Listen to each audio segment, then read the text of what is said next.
एकदा स्वामी समर्थ महाराजांना एका भक्ताने विचारले की महाराज भगवंत कुठे आहे हो? तेव्हा स्वामी समर्थ महाराज म्हणाले, अहो भगवंत प्रत्येकाच्या हृदयात आहे, प्रत्येकाच्या हृदयात असलेला भगवंत दिसेल कधी?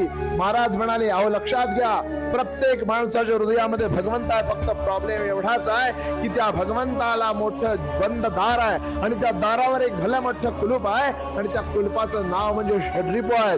मद मत्सर माया लोभ ह्यामध्ये अडकल्यामुळे त्या कुलपाची किल्ली आपल्या हाती गवसत नाही. लक्षात घ्या. स्वामी समर्थ महाराजांना विचारलं, महाराज मग याची किल्ली कधी मिळेल? महाराज म्हणाले, त्याची किल्ली फक्त एकच आहे, ती किल्ली म्हणजे नाम, ती किल्ली म्हणजे नामस्मरण, ती किल्ली म्हणजे भगवंताला आळवणं. ती किल्ली ज्याच्या हातात सापडली त्याला षड्रिपू आपोआप फुटतात, ती दारं आपोआप फुटतात, ती कुलप आपोआप फुटून भगवंताच्या चरणापर्यंत जाण्याचा मार्ग सुकर होतो, मार्ग सुकर होतो. श्री स्वामी समर्थ.